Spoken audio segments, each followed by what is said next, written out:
The conversation this morning, God was talking to me about manipulation and closing all doors to witchcraft, the importance of closing all doors to witchcraft, and how He is removing every shackle and every demonic cord from His people that has come through the form of manipulation, because manipulation is likened to witchcraft in the Bible.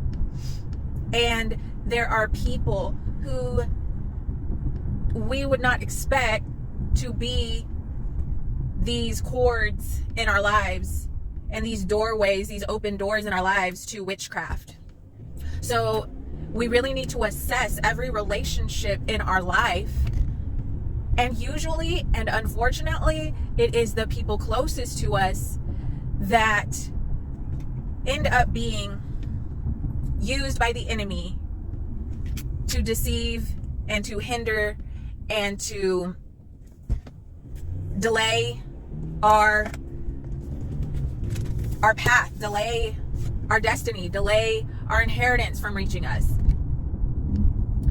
And for me, I can definitely look back and see that my marriage, my past marriage that I was in, there was so much manipulation going on. The stealing of finances, the hiding of certain information, the control. I always felt like I was being judged. I mean, at first everything was great because these people often, they have a narcissistic spirit and they operate in a way where they gain your trust, so you let your guard down, and then they start behaving in a way that is manipulative, but you, at this point, you don't really see it because you trust them. And love has a way of blinding us to things that we would normally be able to spot out. And this is why the enemy oftentimes uses those closest to us, because he knows that we have a soft spot for them. So oftentimes it comes in the form of a spouse, in the form of a controlling parent, in the form of a friend, a coworker, a business partner. So God is asking us to evaluate where there is any kind of control that people are trying to have over us and over our decision making, and where there's peer pressure and there's gaslighting, or there is people trying to be the victim, trying to play the victim and guilt trip you into making certain decisions. All these are tactics of people who try to control the outcome and try to control your decision making. Anyone who's trying to manipulate your decision making is operating in witchcraft. And this is a form of witchcraft in operation against you. And you have to shut it down. You have to set firm boundaries, strong boundaries. You don't necessarily have to be ugly, although sometimes these kinds of people don't understand that no is no unless you get loud, unless you hit them where it hurts once or twice so that they can understand that they need to back off. Okay? But really, nobody can control you.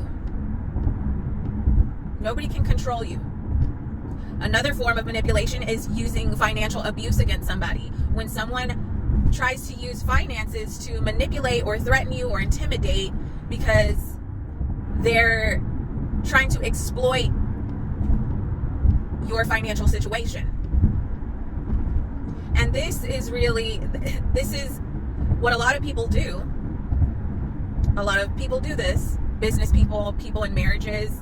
It's so sad, and I thank God that I've always been independent and dependent only on God, because so many women are, giving up their careers to raise children and to take care of the household only for that man to then use those finances to manipulate and control and abuse their wife, and sometimes wife and children, and it leaves that woman in a position where there's not much they can do about it. I saw a whole thread, a whole Instagram reel on a woman who is currently working towards leaving. And it's so true that people don't understand. Some people can be like, well, you just leave. Just leave. Okay, well, when you have children that you have to keep a roof over their heads, it's not that simple. So she's doing what she can to put money away until she can have something for her and her children to be able to not be out on the streets. So she's having to put up with this man cheating and manipulating and controlling, and it's a sad situation. But back to the point is, anywhere that you find that someone is putting pressure on you, and this also goes with pastors and people who are over others in the church. There's an abuse of power. There's control, manipulation. I've seen it. I think we've all seen it. I think we've all witnessed it happening in the church, in our families, in our friendships, in the places that we work. I think everybody knows what I'm talking about, okay? It's witchcraft. So God is unshackling his people from these forms of witchcraft and manipulation, but you have to be honest with yourself, with the people who are in your life, and have proper boundaries so that God can do what he wants to do with your life. Because they're trying to chip away at your foundation, which is Christ. Chip away and take you away from your purpose and your calling. But be blessed.